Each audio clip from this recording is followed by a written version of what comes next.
ازيكم عاملين ايه؟ يا رب تكونوا بخير. هنعمل النهارده مع بعض وصفه التشيز كيك سهله ولذيذه واقتصاديه، مكوناتها متوفره في البيت وطعمها بجد يا جماعه وهمي. متاكده لو عملتوها هتعجبكم جدا. معاكم ساره عبد العاطي. متنسوش تعملوا لايك للفيديو ويلا بينا على طول ندخل في الوصفه. معايا هنا في المكونات 3 معالق كبار من السكر، معايا 4 معالق كبار من النشا، علبه قشطه ممكن استغنى عنها، لو استغنيت عنها هخلي النشا معلقتين كبار بدل 4. عندي هنا علبة بسكوت من بسكوت الشاي اي نوع تفضلوه. عندي هنا 140 جرام، العلبة 140 جرام. عندي هنا كوبايتين من الحليب واتنين جبنة مربعات ممكن استغنى عنها برضو. وعندي هنا فانيليا وباكت من الجيلي، ممكن استخدم اي نوع جيلي انا بحبه. هجيب الكبة بتاعتي وهصحن فيها البسكويت ناعم، ممكن اضيف معلقتين كبار من الزبده بس انا ما ضفتش عشان الوصفه تكون اقتصاديه، وهو كده النتيجه بتاعته كانت رائعه. هجيب الكوبايات بتاعتي وهوزع فيها البسكويت المصحون، وهجيب حله على البارد هحط فيها الكوبايتين من الحليب، 4 معالق من النشا، 3 معالق كبار من السكر، وهدوب الاول كله ده على البارد كويس. وبعدين بعد ما اتاكد ان كل المكونات دي اتدابت كويس مع بعض هولع النار وهبدا ان انا اقلب على نار متوسطه لحد ما نوصل للقوام اللي انتوا شفتوه ده.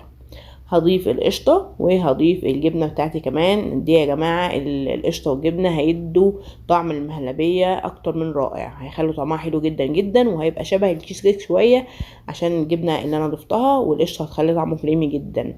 هقلب على نار هاديه لحد ما اتاكد ان كل المكونات امتزجت حلو جدا مع بعض والجبنه دابت والقشطه دابت معايا. اول ما يطلع البقبقه ديت اعرف ان هو خلاص بقى جاهز. هضيفه على طول على البسكويت بتاعي في الكاسات دي. هبدأ ان انا هنا اساوي الحرف علشان شكل الكاسة يبقى حلو لما ابدأ ان انا اضيف الجيلي.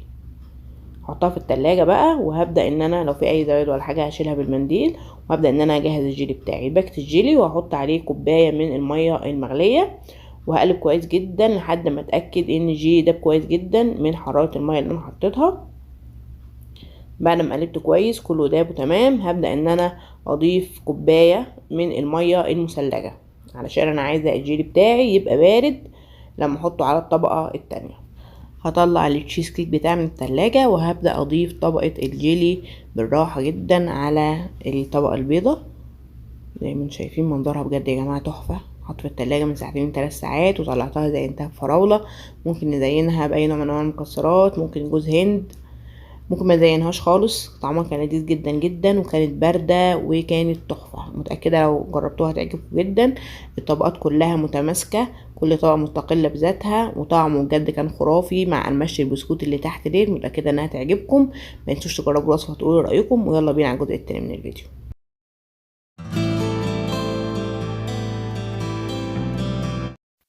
هل فعلا استخدام المواد البلاستيكيه في المطبخ مضر؟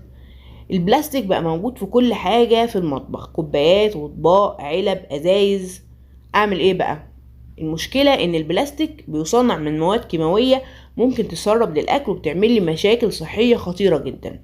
طب اعمل ايه؟ استغنى عن البلاستيك؟ لا طبعا. هنقول النهارده في الفيديو على انواع البلاستيك الصحيه وانواع البلاستيك الضاره، وهنتكلم عن كام حاجه كده ممكن نكون بنعملهم مع البلاستيك بتزود من خطورته، نحاول ان احنا نتجنبهم. اول حاجه انواع البلاستيك. عندي 7 انواع من البلاستيك. اول نوع بيكون مرسوم مثلث على العلبه وجواه رقم 1، ده بيكون بلاستيك يستخدم لمره واحده بس، زي ازايز الميه بنشرب من ازازه وبنرميها على طول مش بنعمل لها اعاده استخدام.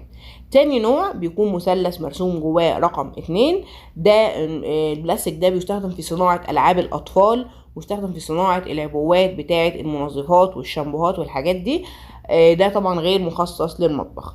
تالت نوع مثلث ومكتوب جواه رقم 3، ده من أنواع البلاستيكات الرديئة، زي مثلا الاسترتش فيلم اللي انا بغلف بيه الاكل. يستحسن ان انا ما اغلفش بيه الاكل فتره طويله وانقله الحافظه تكون صحيه اكتر، زي الجبن مثلا او اي حاجه بشتريها من السوبر ماركت متغلفه بيه. يستحسن ان انا انقلها لعلبه تانية تكون صحيه اكتر. كمان ما ينفعش، ممنوع منعا باتا ان انا اغلف اي اكل سخن بالاسترتش فيلم ده. ولو عملت كده للاسف المواد الكيماويه المصنوع منها البلاستيك ديت هتتسرب للاكل وهيكون ضار جدا. رابع نوع معايا زي تاني نوع بالظبط، خامس نوع بقى وهو النوع الاكثر امانا من كل انواع البلاستيك. اي نوع بلاستيك مرسوم عليه رقم 5 في مثلث اعرف على طول ان النوع ده نوع صحي ونوع امن للاستخدام ونوع لا يتفاعل اطلاقا مع الاكل. حتى لو حطيت فيه اكل دافي شوية ابقى اكون مطمن وعارف انه النوع ده مش هيتفاعل مع الاكل، ويستحسن طبعا ان الاكل يكون بارد. رقم 6 ده نوع خطر برضو للأسف الشديد، ده الأطباق الفوم كلها، كل الفوم معايا بيبقى مصنوع من البلاستيك رقم 6. برضو لا ينصح ان انا احط فيه الاكل كميات كبيرة في التلاجة او في الفريزر. لو في اي جبن او اي حاجات في الاطباق دي برضو انقلها لعلب تكون اكثر امانا يعني. رقم 7 بقى ده بيكون مكتوب دايما تحته كلمة أذر، يعني ده بيكون ميكس بقى، خليط من كل أنواع البلاستيك ديت، وطبعا دي حاجة غير آمنة إطلاقا، أنا مش عارفة ده مصنوع من إيه أصلا، فممنوع استخدامه نهائي. طبعا يا جماعة خلاصة الموضوع إنه رقم 3 ورقم 6 ورقم 7 ممنوع استخدامهم نهائي. رقم 1 استخدام مرة واحدة بس. رقم 2 و4 دول أصلا مش بيدخلوا في صناعات المطبخ. رقم 5 وهو النوع الأكثر أمانا اللي أنا أحرص على استخدامه. أعمل إيه بقى عموما في استخدام أي نوع من أنواع البلاستيك علشان ما يبقاش ضار للصحة؟ أولا أمنع إن أنا أدخل أي نوع من أنواع البلاستيك الميكروويف، ما استخدمش أي نوع إطلاقا مع أي أكل سخن أيا كان. لو دخلت البلاستيك لغسالة الأطباق وطلع سخن ما استخدموش فورا، لازم استنى لحد ما يبرد تماما. كمان نقطة مهمة، لو كان عندي امكانية ان انا استبدل الحاجات اللي عندي البلاستيك بحاجات ازاز هيكون طبعا افضل واحسن واكثر صحة. اتمنى الفيديو النهارده يكون عجبكم، اتمنى تكونوا بتستفادوا من المعلومات اللي انا بقدمها. ما تنسوش تدعمونا بلايك للفيديو واشتراك في القناة. وكانت معكم دكتور سارة عبد العاطي، دمتم في رعاية الله وامنه، والسلام عليكم ورحمة الله وبركاته.